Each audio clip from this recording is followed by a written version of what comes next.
अब खुद सोच कि ये दोनों पैरेललोग्राम या पैरेललोग्राम लॉ वेक्टर एडिशन का दो साइड दिखा रहा है, मतलब इसके हेल्प चाहोगे तो पैरेललोग्राम बना लोगे, बोलो। और इसका जो रिजल्टेंट होगा, इसका जो रिजल्टेंट होगा एफ रिजल्टेंट, वही हमारा नेट फोर्स होगा वेक्टर की तरह। अरे बोलो, तब यहां पर क्या हो जाएगा, ट्रायंगल तुम लोग को वेक्टर में बता देते R equal to root under A square plus B square plus 2ab cos theta, बोल याद होगा। तो वहां क्या बोलते थे कि थीटा का मतलब क्या है बच्चा, बोलते थीटा का मतलब एंगल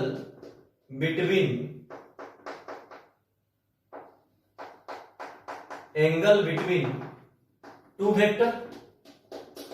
तो खुद सोच, यहां हमारा दो वेक्टर, एक वेक्टर एफ सी बी है और एक वेक्टर एफ सी बी है, इन दोनों के बीच का एंगल कितना है 60। आज यहां अगर फॉर्मूला हमें यूज करना हो तो एफ नेट इक्वल टू क्या यूज करेंगे बोल, तो बोलेगा root under F C A का स्क्वायर एफ सी बी का square 2 F C B cos 60। कोई डाउट?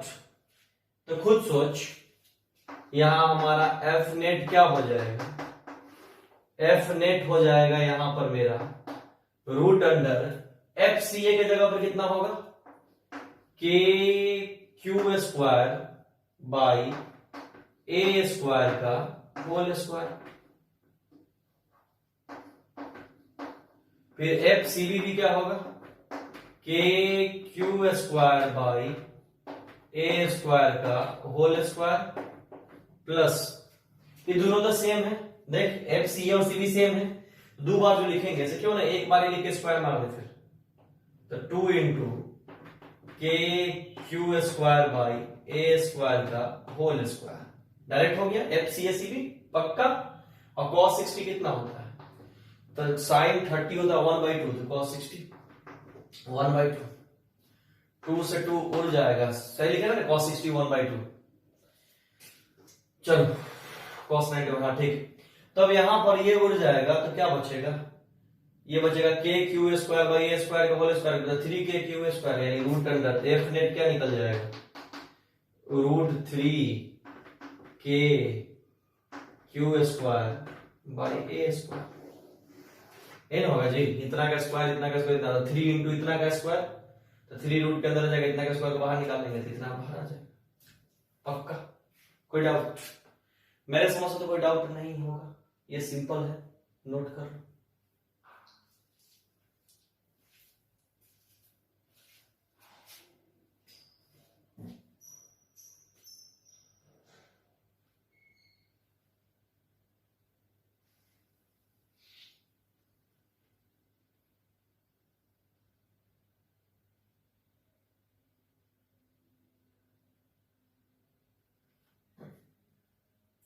स्क्रीन पॉज करके लिख लिए होंगे मेरा समझ से, मिटा दें।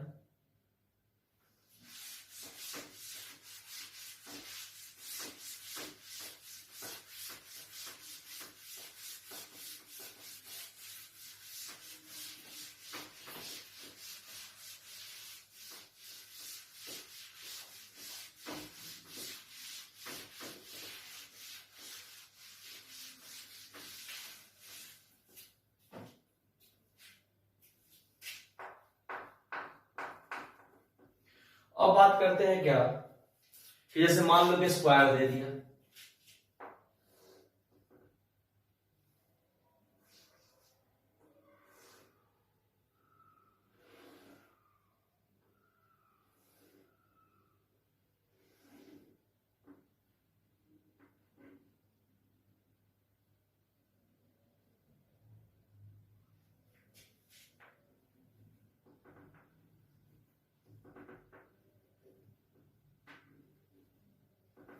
मान लो कि स्क्वायर दे दिया, चारों कॉर्नर पे चार्ज सेम दे दिया, कोई दिक्कत? ठीक, पॉइंट मेजर कर, जैसे मान लो पॉइंट का नाम दे दिया ए, इस पॉइंट का नाम दे दिया बी, इस पॉइंट का नाम दे दिया मान लो सी, और इस पॉइंट का नाम दे दिया डी, कोई दिक्कत? और स्क्वायर है तो स्क्वायर का चारों साइड सेम होगा, तो मान लो कि चारों साइड दे दिया डी, कितना दे दिया, डी, मतलब चारों साइड डी डी दे दिया, चारों कॉर्नर पे चार्ज सेम दे दिया, बोला कोई एक पॉइंट पे नेट फोर्स बता, कोई एक पॉइंट मान ले डी पॉइंट पे बता। Calculate net force at point D. ठीक, बोल दिया कि नेट फोर्स निकालो डी पॉइंट पे, ट्राई करो। 10 सेकेंड हम दे रहे हैं, करो, उसका स्क्रीन पॉज करके दोबारा ट्राई करना, हम बना लेंगे। 10 सेकेंड दे रहे हैं, क्वेश्चन लिखना। चल,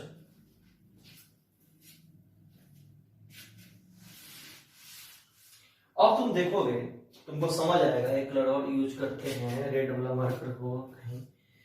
चल, मान लो कि सबसे पहले हम यहां पर बात करते हैं क्या, कि इस पॉइंट पे निकालना है, तो पहले बी के कारण निकालना। तो ये जो फोर्स होगा, इस फोर्स का नाम दे देंगे एफ। लगाया किसने, बी ने, किसके ऊपर लगाया, डी के ऊपर। जिसके ऊपर लगता है उसे पहले डी, और जो लगाता है उसे बाद में, यानी एफ डी बी। कोई डाउट है बच्चा? तो इस एफ डी बी का वैल्यू अगर कोई पूछे कि F D B equal to क्या है, तो क्या लिखेंगे, के क्यू क्यू, क्योंकि क्यू क्यू और दूरी की जगह स्मॉल डी का स्क्वायर, यानी F Q S, F equal to K Q square by D square. पक्का? कोई डाउट इसमें नहीं होगा बच्चा? चल, अब ऐसे मान ले सी डी के ऊपर अगर लगाया, तो सी अगर डी के ऊपर लगाया तो इस फोर्स का नाम दे देंगे F D, F D C, F D C. ठीक, तो जब ये एफ डी सी हो जाएगा, तो इस एफ डी सी का वैल्यू भी कोई पूछेगा, तो एफ डी सी का वैल्यू भी हो जाएगा के क्यू क्यू बाई दूरी के जगह पर डी स्क्वायर। कोई डाउट? अब देख, फिर ये दोनों पैरेललोग्राम के दो साइड की तरह दिख रहा है, बोलो। तो इसके हेल्प से अगर एक पैरेललोग्राम बनाया जाएगा, तो उसका जो डायगोनल होगा, यानी उसका जो डायगोनल होगा ये, यही रिजल्टेंट होगा, यानी एफ नेट होगा। फिलहाल अभी इस दोनों का, अभी दो ही पॉइंट का निकालने हैं, एक सी और बी, अभी ए का बाकी है। गौर से देख, पक्का 100%? और इस एफ नेट को निकाल।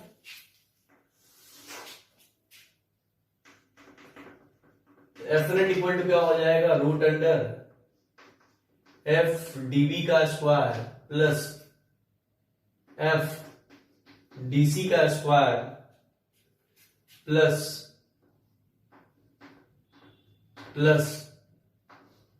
2f db f dc cos 90। ठीक, तो cos 90 जीरो, ये पूरा टर्म जीरो होकर हट जाएगा। तो f नेट यहां पर क्या आएगा, तो f नेट आएगा रूट अंडर f db के जगह पर क्या होगा, के Q square by D square का होल स्क्वायर, और एफ डीसी के जगह पर क्या होगा, के Q square by D square का होल स्क्वायर। ठीक, तो यहां से सॉल्व करके एफ नेट निकाल लेंगे, तो एफ नेट आ जाएगा हमारा 2 इंटू इतना, 2 इंटू के Q square by D square का होल स्क्वायर। तो खुद सोचो, यहां एफ नेट आ जाएगा मेरा रूट 2 के Q square by D square. ठीक, रूट से यार इसको स्क्वायर रूट दो बार हुआ, मतलब बाहर निकाल लिया, रूट 2 बच गया। ठीक, अब ये एफ नेट निकल गया, मतलब इसके लिए और इसके लिए निकल गया, अभी भी ए पॉइंट के लिए बाकी है। गौर से देख, इसलिए मैं एक और मार्क यूज कलर यूज कर रहा है कि तुमको दिख जाएगा। ए डी पर भी तो फोर्स लगाएगा,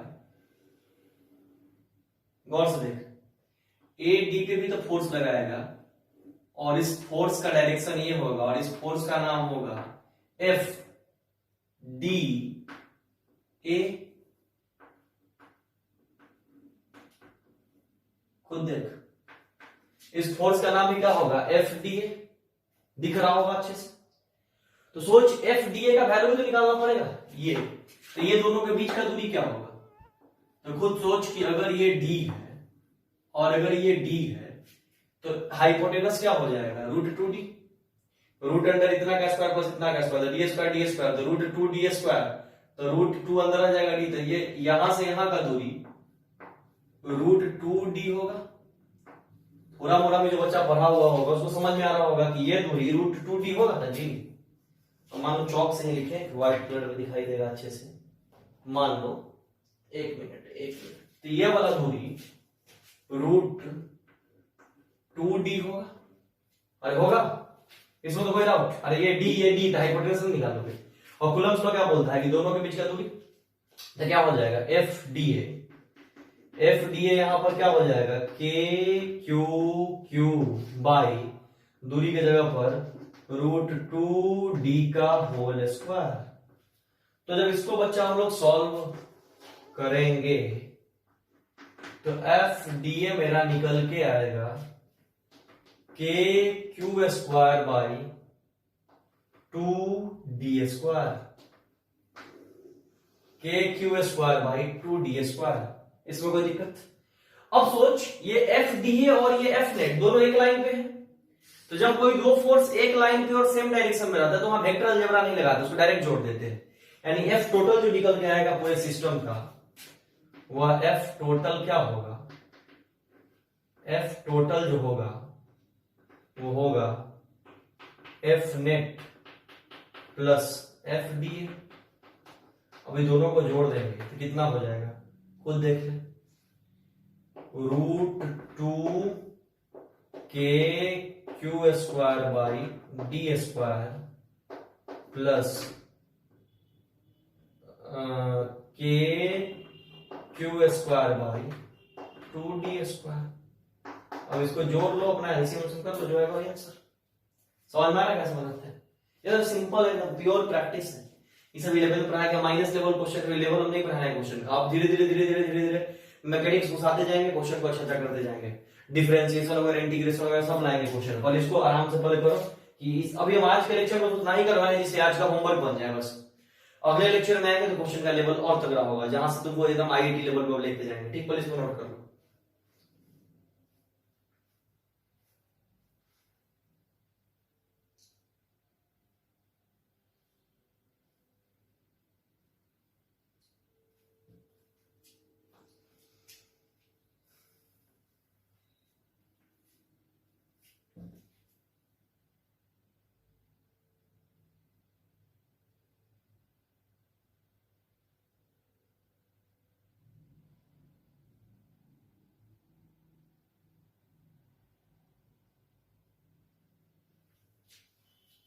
नोट कर लोगे स्क्रीन पॉज कर। ठीक,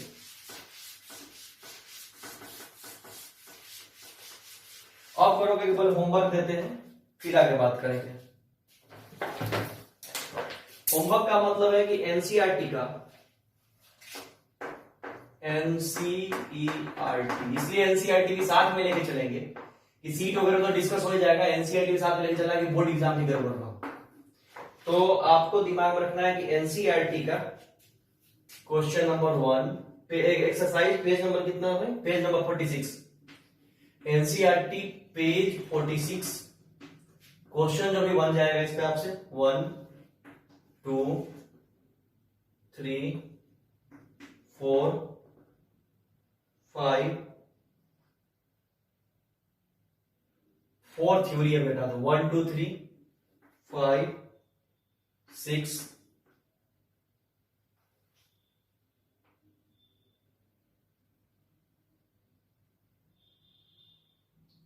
6, उसके बाद मान लो 1 2 3 5 6, उसके बाद चाहोगे तो और क्या बना सकते हो 12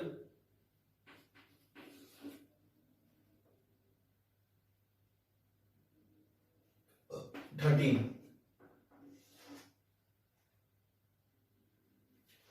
देखो भाई एनसीईआरटी का होमवर्क ये है 1 2 3 5 6 12 13, 1 2 3 5 6 12 13। अभी बनाओगे कोई डाउट नहीं आएगा, जो डाउट आएगा ग्रुप में डालोगे, ग्रुप में सॉल्व करके बता देंगे, उससे भी क्लियर नहीं होगा तो अगले दिन जो अगला वीडियो आएगा उसमें समझा देंगे। ठीक, और एससी वर्मा का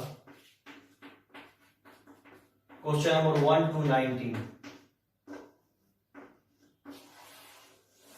एससी वर्मा का इलेक्ट्रोस्टैटिक्स गॉसेस लॉ वाला जो चैप्टर, गॉसेस लॉ से पहले वाला जो चैप्टर होगा उसमें एससीबी का 1 से 19 और एनसीईआरटी का पेज नंबर 46 का 1 2 3 5 6 12 13। हम बीच में होमवर्क इसलिए वीडियो के बीच में दे दिए हैं कि अब इसके बाद एक क्वेश्चन और करवा देंगे, इसे तो होमवर्क तुम खुद लिख लो, हम ग्रुप में होमवर्क नहीं देंगे, जो बच्चा वीडियो देखेगा वो उसी को होमवर्क मिलेगा, होमवर्क बनाएगा।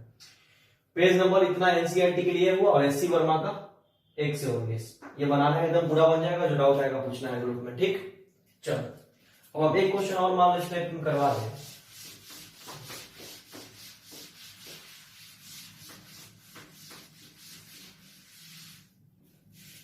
जिससे मान लो क्वेश्चन दे दे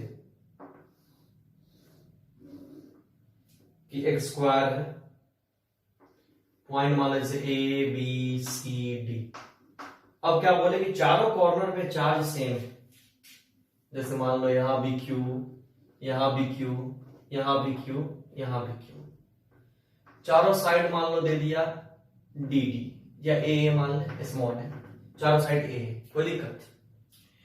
और अब क्या बोल रहा है कि सेंटर पे दे दिया है एक चार्ज, जो सेंटर पे चार्ज दे दिया है वो चार्ज दिया है मान ले Q/2। Q/2 चार्ज कहां दे दिया है? सेंटर पे।